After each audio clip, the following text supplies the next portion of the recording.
महाराष्ट्रातल्या मराठ्यांना वाढीव आरक्षण देणं शक्य आहे आणि यासाठी त्यांनी तामिळनाडूचं जे आरक्षण 72% आरक्षणाचा जो मुद्दा आहे किंवा जी गोष्ट घडली आहे ती त्यांनी त्यासाठी दिलेली आहे. नाही, ते ठीक आहे. केंद्र सरकारकडनं घटनेमध्ये बदल करून काय करायचं असेल, केंद्र सरकारच्या लोकसभेमध्ये जाऊन काही ठराव घालायचे असतील, ह्याच्यासाठी माननीय देवेंद्रजी, एकनाथ शिंदेसाहेब, अजितदादा पुढाकार घेतील. पण माझा प्रश्नाचं उत्तरच कोण देत नाही. पवारसाहेबांनी देखील सांगितलं पाहिजे की ओबीसीच्या आरक्षणातनं मराठा समाजाला आरक्षण द्यायचं की नाही. याचं कारण असं आहे, मनोज जरांगे पाटलांची भूमिका काय आहे की ओबीसीमधनंच आरक्षण दिलं पाहिजे. मग ओबीसीमधनं आरक्षण देताना मराठा समाज त्याच्यामध्ये बसणार आहे काय किंवा बसवावा काय, हे उत्तर कोणच देत नाही ना. सगळे पॉलिटिकल गोष्टी करत आहेत. मनोज जरांगेंच्या गर्दीकडे बघून स्वतःच्या विजयाचे आराखडे मांडत आहेत. त्याच्यावर महाविकास आघाडीच्या नेत्यांनी संयुक्त पत्र काढलं पाहिजे की ओबीसीच्या मधनं मराठा समाजाला आरक्षण द्यायचं असेल तर होय पत्र काढा, नाहीतर नाही पत्र काढा. दुटप्पी भूमिका कशाला? आमची भूमिका काय आहे की मराठा समाजावर कुठच्याही बाबतीचा अन्याय होता कामा नये. मराठा समाजाचं आरक्षण टिकलं पाहिजे, मराठा समाजाला न्याय मिळाला पाहिजे. परंतु मराठा समाजाला न्याय देत असताना ओबीसी समाजावर देखील अन्याय होता कामा नये, त्यांचं काही कमी होता कामा नये, ही आमची सगळ्यांची भूमिका आहे. सर, शेवटचे 2 प्रश्न आहेत. संजय राऊतांचं म्हणणं असं आहे की अमित शहा इकडे आले, लाल पक्षाला दर्शनाला गेले, पण त्यांनी केंद्राशी हा सगळा विषय संबंध असताना म्हणजे तसं शरद पवार साहेब म्हणाले की घटना दुरुस्ती करून. मी सांगू का, मनोज जरांगेंची सहानुभूती आपल्याला कशी मिळेल याचा प्रयत्न अनेक लोक करत आहेत. अनेक लोक. मला असं वाटतं की ह्यांच्या पत्रकार परिषदेला तसं बघायला गेलं तर काही महत्त्व नाही. अमित शहा साहेबांनी काय करायचं, JP नड्डांनी काय करायचं, PM मोदी साहेबांनी काय करायचं, हे ते ठरवतात. म्हणूनच तिसऱ्यांदा ते सत्तेमध्ये आले किंवा नरेंद्र मोदी साहेब पंतप्रधान झाले. ह्यांच्या सल्ल्यानं वागले असते तर हे काहीच झालं नसतं. ह्यांच्या सल्ल्यानं काही वागतायत म्हणून विधानसभेत काय झालं तुम्हाला माहिती आहे. त्याच्यामुळे कुठचंही आंदोलन झालं, कुठचाही नेता आपल्या गळाला लागला पाहिजे, त्याची सहानुभूती आपल्याला मिळाली पाहिजे. पण हा प्रचंड मोठा प्रयत्न काँग्रेसकडनं, UBTकडनं केला जातो आहे. मी NCBकडनं असं म्हणणार नाही. NCBकडनं का म्हणणार नाही शरद पवार साहेबांच्या? कारण शरद पवार साहेबांच्या NCPनं मंडल बचाव यात्रा काढलेली आहे. म्हणजे ओबीसी बचाव, थोडक्यात ओबीसीचं आरक्षण बचाव. म्हणूनच मला म्हणायचं आहे, एकीकडे ओबीसींचं आरक्षण बचाव म्हणून आपण यात्रा काढतो आहे आणि एकीकडे मराठा समाजाला आरक्षण द्या म्हणून सांगतो आहे. त्याच्यातली खरी भूमिका काय ही स्पष्ट झाली पाहिजे. आणि बाकीच्या पत्रकार परिषदेला फार मोठं महत्त्व आहे असं मला काय वाटत नाही. उपसमिती कॉन्शियस क्लिअर ठेवून निर्णय घेईल आणि त्याच्यामध्ये स्वतः शिंदेसाहेब हे अतिशय पारदर्शक माजी न्यायमूर्ती असल्यामुळे योग्य तो निर्णय होईल. असं म्हणतात की या आंदोलनामुळे, मराठा आंदोलनामुळे मनोज जरांगे हे हिंदूंमध्ये फूट पाडतात, त्याच्यावरती साधारणपणे मी मराठा समाजाला आरक्षण देण्याच्या समितीमध्ये आहे. त्याला कॅबिनेटचा दर्जा आहे. कॅबिनेट 40 लोकांची असताना देखील कॅबिनेट आमची 7 लोकांची केलेली आहे उपसमिती. त्याच्यामुळे मला बोलताना उपसमितीचा सदस्य म्हणून बोललं पाहिजे. नितेशजी काय बोललेत, काय बोलतात, काय बोलणार आहेत, त्याच्यावर माझं बंधन असून काय उपयोग नाही. ते उत्तर भाजप देईल. शिवसेनेच्या नेत्यानं किंवा शिवसेनेच्या आमदारानं जर सांगितलं तर मी एकनाथ शिंदे साहेबांची चर्चा करेन, त्याच्यावर बोलेन. पण नितेशजींचा पक्ष जरी आमच्या अलायन्समधला असला तरी ते भाजप आहेत. त्यामुळे त्याचं उत्तर रवींद्र चव्हाण साहेब देतील, त्याचं उत्तर भाजपाचे प्रवक्ता देतील. त्याला मी काय बांधील नाही. एकनाथ शिंदेचा उल्लेख झाला म्हणून काल राज ठाकरे देखील असं म्हणाले की हे सगळं तुम्ही एकनाथ शिंदेला विचारा. नाही, एकनाथ शिंदेंना विचारा, म्हणजे शिंदे साहेबांना विचारा तर आहे ना सगळं. शिंदे साहेबांनी मराठा समाजासाठी काय काय केलं, जे मगाशी मी सांगितलं. 3000 अधिसंख्य पदं, त्याच्यानंतर नोकरी, त्याच्यानंतर अण्णासाहेब पाटील बिनव्याजी कर्ज, परदेशामध्ये जाणाऱ्या मराठा समाजाला मुलांना त्याच्यामध्ये अनुदान, प्रत्येक जिल्ह्यामध्ये सारथीमार्फत तुमचं वसतिगृह, सारथीचं सगळ्यात मोठं ऑफिस आता पुण्यामध्ये होतं आहे. त्याच्यानंतर 10% आरक्षण जे आता कोर्टामध्ये टिकलं, हे सगळं शिंदेसाहेबांनी दिलेलं आहे. त्यामुळे शिंदेसाहेबांना विचारण्याची काही आवश्यकता नाही. शिंदेसाहेबांनी हे करून दाखवलेलं आहे आणि त्याला त्यावेळी माननीय देवेंद्रजी आणि अजितदादांनी साथ दिलेली आहे. त्यावेळेला जेव्हा नवी मुंबईत जरांगे आले होते त्यावेळेला शिंदेसाहेबांनी ते आंदोलन जे आहे ते पूर्णपणे थांबवायला लावलं होतं. या अनुषंगाने विचारलेला प्रश्न आहे आणि त्यावेळेला ते काय साहेब, त्याच्यानंतर छत्रपती शिवाजी महाराजांची शपथ घेऊन माननीय एकनाथ शिंदे साहेबांनी 10% हे आरक्षण मराठा समाजाला दिलं आणि ते आजही टिकलेलं आहे. दुसरीकडे चंद्रकांत पाटील असं म्हणतात EWS हे एक प्रश्न असतो तो म्हणजे मराठा आंदोलक, त्यांचे मोर्चा आणि जरांगेंची एकंदरीतची भूमिका. सरकार आता या बाबतीत तुम्ही मराठा उपसमितीला देखील बैठक देखील असं कळतं की बैठक देखील त्या संदर्भात आयोजित केली गेली आहे किंवा जाणार आहे या काळामध्ये. सो नेमकी सरकारची भूमिका काय असते या सगळ्या?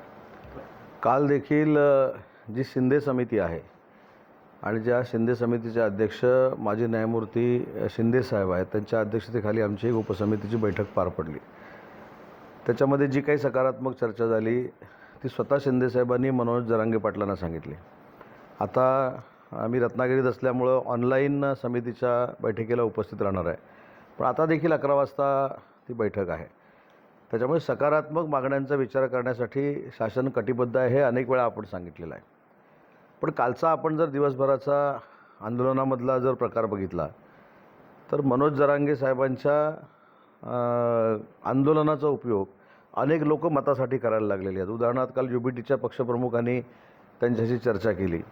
मी गेले 2 दिवस उपसमितीचा सदस्य म्हणून UBTच्या पक्षप्रमुखांना एक आवाहन करतो आहे की मराठा समाजाला OBCमधनं आरक्षण द्यावं की देऊ नये याबद्दलची त्यांची भूमिका त्यांनी स्पष्ट करावी. काल टेलिफोनवर बोलताना, मोबाईलवर बोलताना त्यांनी असं सांगितलं मनोज जरांगे पाटलांना की अख्खा महाराष्ट्र तुमच्यासोबत आहे. अख्खा महाराष्ट्र तुमच्यासोबत आहे सांगताना आधी आमदार किती निवडून आलेत हे देखील विचार करणं गरजेचं होतं. परत ते ठीक आहे, त्यांनी डायरेक्ट सांगायला पाहिजे होते आमचं UBT तुमच्यासोबत आहे. पण UBT तुमच्यासोबत आहे हे सांगताना OBC समाजाला देखील त्यांची भूमिका कळली पाहिजे की OBC समाजाचं जे आरक्षण आहे त्या आरक्षणामधनं मराठा समाजाला आरक्षण द्यायचं आहे का, ही भूमिका महाविकास आघाडीचे कोणीही नेते हे स्पष्ट करत नाही आहेत.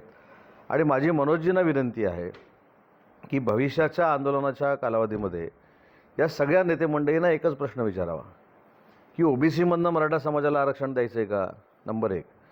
बरं, जर OBC समाजाला गृहीत धरायचं, त्यांना सांगायचं आम्ही तुमच्यासोबत आहे म्हणून मंडल यात्रा काढायची, ही दुटप्पी भूमिका आहे.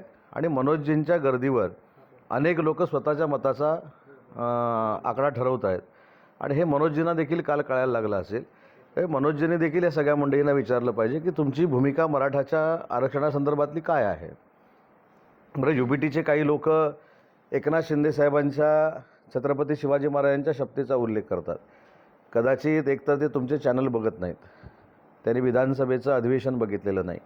मराठा आरक्षणासाठी छत्रपती शिवाजी महाराजांची शपथ घेऊन एकनाथ शिंदे साहेबांनी, देवेंद्रजींनी सभागृह देखील बोलवलं. त्याच्यामध्ये 10% आरक्षण मराठा समाजाला दिलं आणि आजही ते कोर्टामध्ये टिकलेलं आहे. मराठा समाजाला अण्णासाहेब पाटील या महामंडळातनं 1.5 लाख मुलांना बिनव्याजी कर्ज देऊन स्वतःच्या पायावर उभं केलेलं आहे. 3000 अधिसंख्य पदं ही मराठा समाजाची भरलेली आहेत. जे आंदोलनामध्ये मृत झाले त्यांच्या वारसांना 10-10 लाख रुपये दिलेले आहेत, त्यांच्या वारसांना नोकऱ्या दिलेल्या आहेत. त्याच्यातल्या काही नोकऱ्या या परिवहनमध्ये आहेत आणि काही नोकऱ्या आता मी MIDCमध्ये देतो. त्याच्यामुळं मनोज जरांगे पाटलांनी ज्या काही मागण्या केलेल्या होत्या त्या पूर्ण करण्याचा प्रामाणिकपणाचा प्रयत्न हे सरकार करतं आहे. समितीमध्ये हैदराबाद गॅजेट असेल, सातारा गॅजेट असेल, मुंबई गॅजेट असेल, याच्याबाबत देखील सविस्तर चर्चा झाली आणि त्याच्या बाबतीत काय करायचं हे आता उपसमितीच्या बैठकीमध्ये ठरेल. परंतु मनोजजींनी देखील संयम ठेवला पाहिजे. जी लोक आज त्यांना आपली वाटत आहेत, यांनी मराठा आरक्षण दिलं की नाही हा देखील प्रश्न त्यांना विचारला पाहिजे. आणि OBCबद्दलची भूमिका महाविकास आघाडीची काय आहे हे त्यांनी स्पष्ट केली पाहिजे, म्हणजे कोणी महाविकास आघाडीच्या नेत्यांनी. सर, एक महत्त्वाचं स्टेटमेंट आलं ते शरद पवार साहेबांकडून. मुंबई गोवा महामार्गाच्या संदर्भामध्ये अनेक ठिकाणी वेगवेगळ्या बातम्या दिल्या जातात, पसरवल्या जातात. काही आमचे विरोधक त्या संदर्भामध्ये उगाचच काही बोंबाबोंब करतात. पण काल मला आलेला अनुभव मी आपल्याला सांगतो. काल माझी कोकण रेल्वेची तिकीटं होती, परंतु JP नड्डा साहेबांबरोबर बैठक असल्यामुळं मी 1 वाजता मुंबईतनं निघालो आणि 6:30 वाजता रत्नागिरीला पोचलो. 6:30 वाजता रत्नागिरीला पोचत असताना 3 स्टॉप मी 15-15 मिनटाचे घेतले, म्हणजे जवळजवळ 5.5 तासामध्ये मी मुंबईतनं अशी परिस्थिती असताना रत्नागिरीमध्ये पोचलो. माणगावमध्ये एकही मिनटं मी थांबलो नाही, इंदापूरमध्ये मी एकही मिनटं थांबलो नाही. असा प्रवास करून मी स्वतः आलो. आता काही लोक म्हणतील की मंत्री असल्यामुळं रस्ता खुला ठेवला होता, पण असं काही नाही. अतिशय मोठ्या पद्धतीचं ट्रॅफिक होतं. एका ठिकाणी ST बंद पडली होती म्हणून ट्रॅफिक जाम झालं होतं 4 मिनटं. त्याच्या पलीकडे कुठेही ट्रॅफिक जाम नाही. त्याच्यामुळे मी सुरुवातीपासून सांगत होतो की फक्त आरवली ते तळेकांठे हा जो पीस आहे तो आम्ही नक्की कबूल करतो. खड्डे पडले त्याच्याबद्दल दुमत असण्याचं काही कारण नाही. परंतु आजही माणूस रत्नागिरीमध्ये 5.5 तासामध्ये मी पोचलेलो आहे. पुढच्या वर्षी कुठच्याही परिस्थितीमध्ये 4 ते 4.25 तासामध्ये व्यक्ती रत्नागिरीला पोचू शकते आणि 5-5.5 तासामध्ये सिंधुदुर्गामध्ये पोचू शकते. इतक्या चांगल्या दर्जाचा मुंबई गोवा महामार्ग झालेला आहे. एक लोकल प्रश्न करूचा रत्नागिरीमध्ये मागील काही दिवसामध्ये खुनाचं प्रमाण जे आहे ते वाढलेलं पाहायला मिळतं. काल देखील एक घटनाची घातपाताची उघडकीस आली की आपल्या रत्नागिरी मित्राची एक मुलगी होती, तिला तिचा मृतदेह आंबा घाटात सापडलेला आहे. एकंदरीत काय या परिस्थितीत? नाही, या संदर्भामध्ये पोलीस तपास चालू आहे. मला स्वतः एस पीनी त्यातला प्रकार सांगितलेला आहे. परंतु पोलीस तपास चालू असताना किंवा काही गोष्टी अजून गोपनीय असताना त्याची जाहीरपणाने चर्चा करणं योग्य नाही. परंतु नक्की शेवटच्या आरोपीपर्यंत पोलीस पोहोचणार आहेत हे मला काल पोलीस अधीक्षकांनी सांगितलेलं आहे. ठीक आहे. आता त्यावेळेला अस्पृश्य नव्हते, अस्पृश्यांसाठी वेगळी आरक्षण होतं आणि ते घटनेमध्ये वेगळेपणाच्या ह्याच्यामध्ये दिलेलं आहे. मी समितीचा सदस्य असल्यामुळे मी आवश्यक तेवढाच अभ्यास करतो. मला जेवढा अभ्यास करायला सांगितलेला आहे तेवढाच मी अभ्यास करतो. हा विषय अतिशय संवेदनशील आहे, त्याच्यामुळे माझ्या वक्तव्यानं अजून काही वेगळं निर्माण व्हावं असा मी अभ्यास करत नाही. त्याच्यामुळे चंद्रकांत दादांनी त्याच्यावर अभ्यास केलेला असेल, ते सिनियर आहेत, तेवढा अभ्यास माझा नाही. आज समितीमध्ये ज्या अध्यक्षांनी आम्हाला सांगितलं की एवढाच अभ्यास करून समितीमध्ये बोला, तेवढा मी अभ्यास केलेला आहे. पण तो जो काय मी अभ्यास केला हे मला मीडियाला सांगायचं नाही. Thank you sir. ओके.